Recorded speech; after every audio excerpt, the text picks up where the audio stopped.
pretty people. I haven't talked in here in a little while. I've been busy with work, but today we are going to be talking about my testimony, as I'm sure you already read in the title, but I don't know, we just always say what the video is about like you didn't read it before you clicked it. I'm a YouTuber now, guys.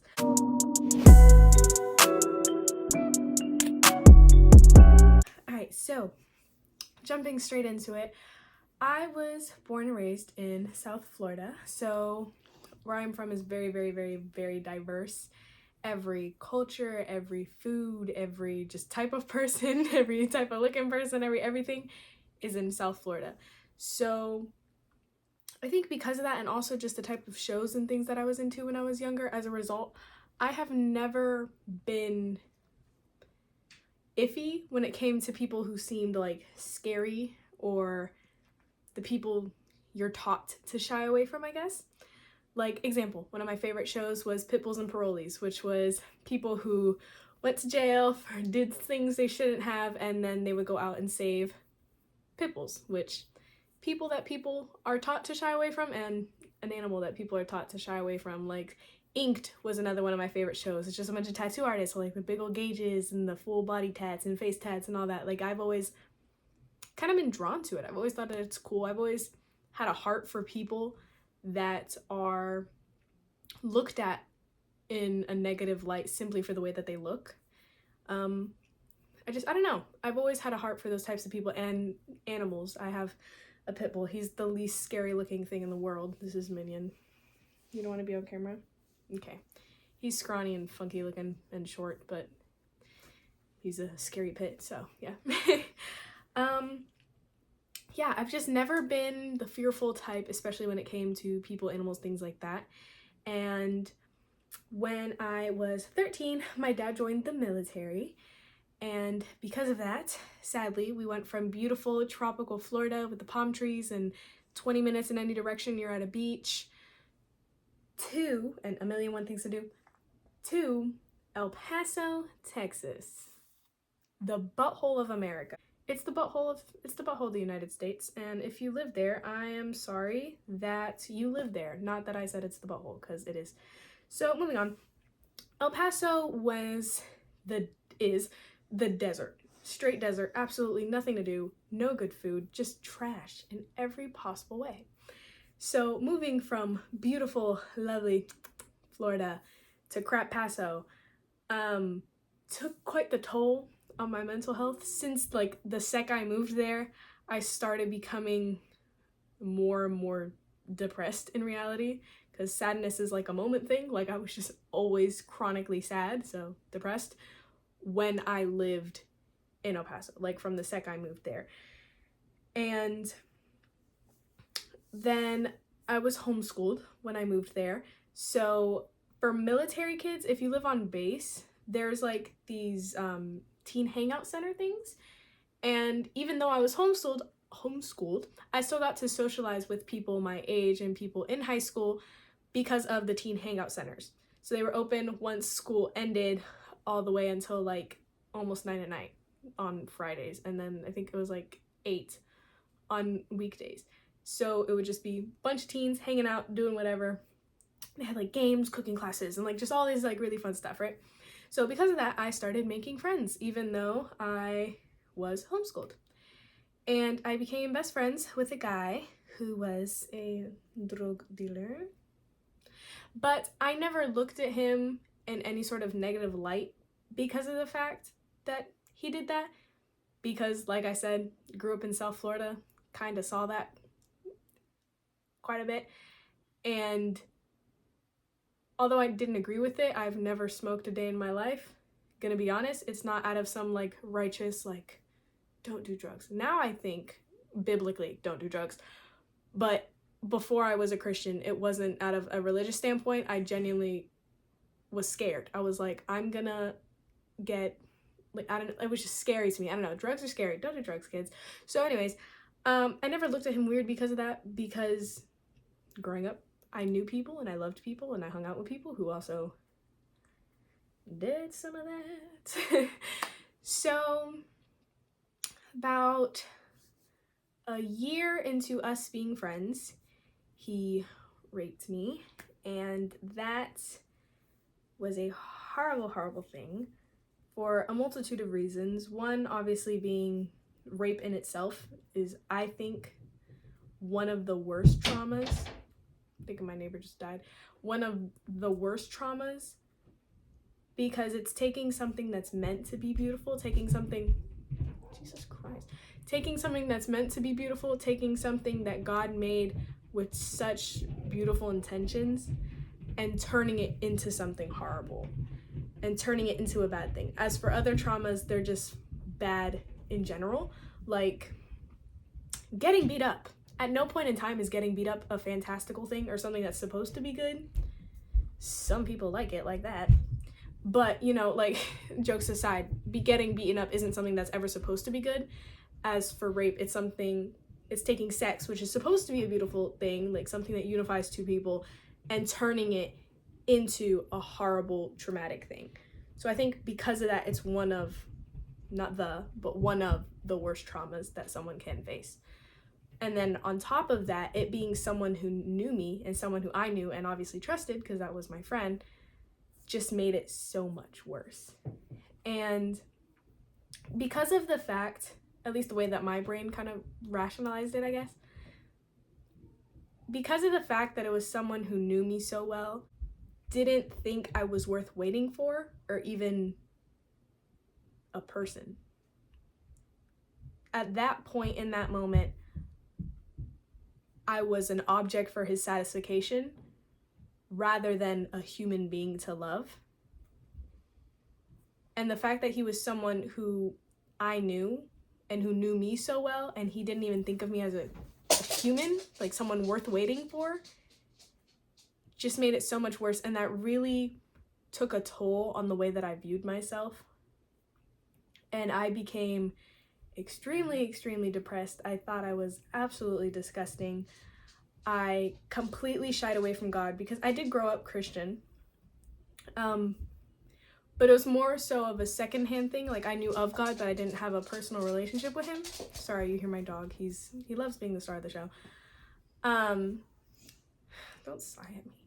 Yeah, it messed up my self-perception for a while, and I really genuinely thought I was gross. Like, I thought I was absolutely worthless. I didn't think I was good enough to even pick up a Bible, let alone read it and grow a relationship with God. Like, that's how disgusting I felt about myself because of what had happened. And also because of that, I became very, very fearful. Like, people touching me freaked me out. I didn't like physical touch. I didn't like friends at all. I became super angry, super hateful. I became the opposite of what God made us to be. I hated everyone. I hated everything. As a way of protecting myself, I guess, I became very mean to people as a way of pushing them away, because in my brain, the way that I rationalized it was, if I don't let you get close to me, if I don't make any friends, then no one's gonna be in proximity enough to hurt me. So if I'm just alone, then no one could hurt me. It was kind of my mindset at the time. So after that had happened, I wanted to tell my girl best friend. However, she was in Florida, and her mom, because she's also from Florida, or was also from Florida, and her mom had one of those like tracker thingies on her phone, so anytime I would text her, her mom could see it, and I didn't want to tell her because then her mom would see it and more likely than not tell my parents, and I didn't want them to find out because I didn't want to hurt them. Me and my parents, I'm very, very, very blessed to have a great relationship with my parents. And I didn't want them to know that that had happened to me, because I didn't want them to feel like that was a reflection of their parenting and that they did something wrong. And because of that, that happened to me, or like they weren't involved enough, I guess, which they absolutely were. Just teenagers are stupid and sneaky. But yeah, so she was in Florida. So I went to tell my other friend, who we'll call her L, because I was like, I don't know what to do. I have to see him every day. If I randomly stop going to the teen hangout center, my parents are going to obviously know something happened. And so I told her what had happened. Turns out she liked him. And in her beautiful, lovely teenage mind, this was my fault. And she got upset with me for the fact that he raped me. So she told everyone at the center and everyone that I knew.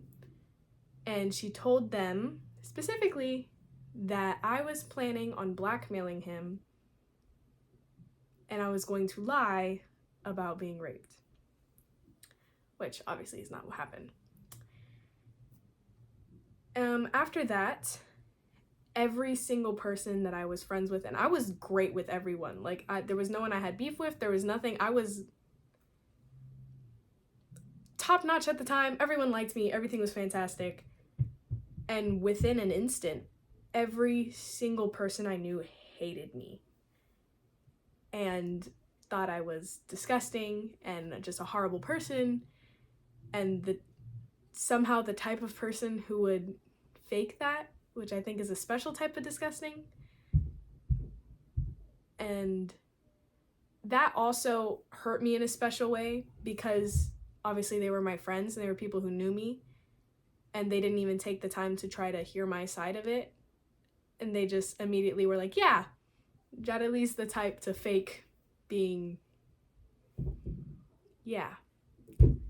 So that on top of it made me very just hateful, very scared of friends, very scared of people, very just scared and angry at the world. And because of that, I became very bitter and I became very mean, and my justification for it in my head was, if I don't let anyone get close to me, they will never be close enough to hurt me. So I was mean to everyone as a way of protecting myself, so that way no one could be in proximity enough to hurt me. Hey, editing Jarilee. Sorry, jump scare. I was editing and I realized that I missed a huge chunk of the story, which I make reference to later. So sorry about the intrusion. But after she had lied to everyone and told them that I was planning on like blackmailing him and all that jazz, they all started threatening me, like threatening to me. Couple times they egged my house. Yikes. It was like, for the next 2 years, every day I would get phone calls off random numbers. I would get like spam DMs they would make new accounts. Every day I would block like 10 accounts from everyone that I knew. They would just make more accounts and more accounts. There was group chats that I was added in, which was just people like just making fun of me for everything about me. Then once, I'm about to talk about when I get into high school, when I was actually starting to get into high school, he went to that high school and same thing happened there, and then they just started adding on different people who I had never even met and didn't know I existed until like they even told them, because I was pretty to myself in high school. And yeah, that happened for like 2 years. So sorry about the random jump scare, but yeah. Bye. Fast forward a little bit. For whatever reason, don't really know why, for whatever reason, I convinced my mom to let me go to public school. And I start going to Austin High School in El Paso, Texas. And I meet a guy there. Me and him start dating. Very much traumatized still. Not much time had passed, but I was an idiot sandwich. So me and him start dating. And it was a very crappy relationship. It was not healthy. We had zero communication about things. We were constantly arguing. We were just bad for each other. And God was not in the mix whatsoever, which obviously made it worse. And sadly, we were intimate throughout our relationship, which was a very weird thing because I was always, like I said, I was fearful, but in the same way that I was fearful, I also felt so worthless that I felt like all I really had to offer was that. Because of the fact that someone who actually knew me thought that's all I had to offer, I figured the same. That's the way my brain rationalized it, I guess. Like, that's all I have to offer because I'm sucky and worthless is how I viewed myself. So, fast forward, we're dating for about 1.5 years, And come to find out, he had been cheating on me for a year out of the year and a half. And that just wrecked Jarilee's little world into a million pieces, because the only person who I really let in hurt me again. And I was just done. I didn't want to do with anything. I was genuinely close to just ending it. And through the beautiful grace of God, my aunt, who is a pastor, invited me to come to Florida, fully paid trip to Florida, to go to a Christian camp that she was hosting at her church. She was the children's minister, so it wasn't her church, but she's a big part of the church. So she invites me, offers to pay for me to fly over there. Awesome sauce. I go, and I have an encounter with God. Her and a couple other pastors started praying for me. It was so insane. At one point, they all start praying for me. And that was the first time since it had happened that I actually felt at peace, that I wasn't afraid, that I wasn't looking over my shoulder and like shaking on the inside. I was just at peace. And there was no weight on me. Like I felt like I was floating. Like it was just peace. I start actually building my relationship with God. I start doing the things that I was supposed to be doing. And I was still feeling kind of bitter. Like I was starting to feel better, but I still didn't feel fully there. After camp, I was still starting to feel bitter and things again, and I didn't understand why. I was like, "Hey, I'm talking to you now. Like we're in proximity now. I should be good." And God hit me with the fattest reality check, because I told him, and I was like, I'm doing what you tell me to do and I still don't feel good. Like you let me go through that. You let someone do that to me. You let all these people threaten me and be horrible to me for years. You let all these things happen. Why don't I feel at peace? Like I'm doing what you told me to do. And God flat out says, if you would have been doing what I told you to do from the beginning, instead of hanging with these hooligans who doing stuff you know you shouldn't be around, then none of this would have happened in the first place. And I was like, oof. Yikes.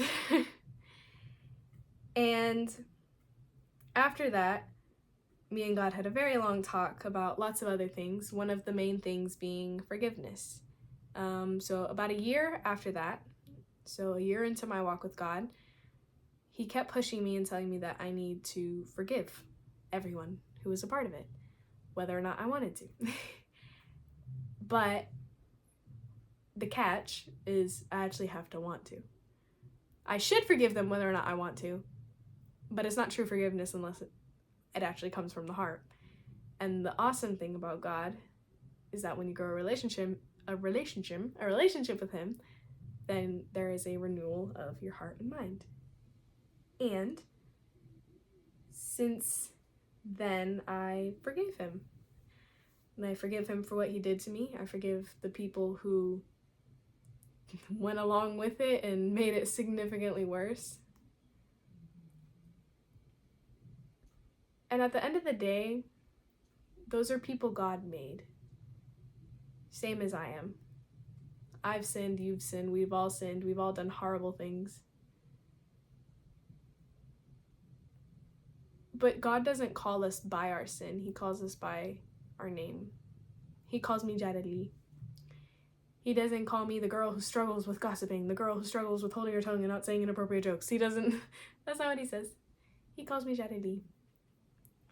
So who am I to think of someone only by their flaws and call them by that?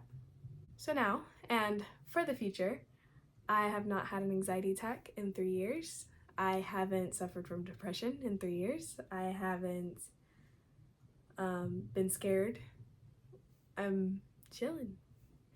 Now it is 2023, about to be 2024. I'm recording this December 17th, I think it is, 16th, 17th. And I am married. I have a husband. We have a dog. And not to be too TMI, but me and my husband get intimate, and I'm not scared. I don't feel shameful. I'm not disgusted with the fact that he sees me at my most vulnerable. And I'm happy. I'm very, very happy and at peace. I finally have that peace that I kept searching for after the camp. I'm just at peace. I'm happy. There's not that weight on my chest anymore. There's not that fear on my chest anymore. There's not any of that. I'm just happy. And I definitely still have a long way to go, as we all do. I apologize to anyone who knew me in high school who I was mean to. At the end of the day, what I went through isn't an excuse for the way that I treated you. And I'm sorry. Yeah. I'm not saying all of this as some sort of like, look at me, I've grown, I'm so good, and I forgave the guy who raped me. I'm not saying that, because at the end of the day, my fleshly desire would have been not to do that. But like I said, God renews your mind, and it's a beautiful, crazy thing. Because the peace that I feel, the happiness that I always have, is straight from him. I mean, we all just heard what falling into my flesh did. It was fear. It was being a victim. It was being scared. But I'm not a victim because I'm in the hands of the victor now. I'm no one's victim. I'm not scared because I have God. Isn't that the coolest thing? And it's crazy. It's absolutely crazy. I'm not gonna cry on the internet because I'm not a liberal, but anyways. It's absolutely crazy. He's the best. And I know if you're not a Christian, the likelihood that you think I'm an absolute loon is high, but that's okay. You could think I'm a loon. I'm a happy loon. I'm an at peace loon. So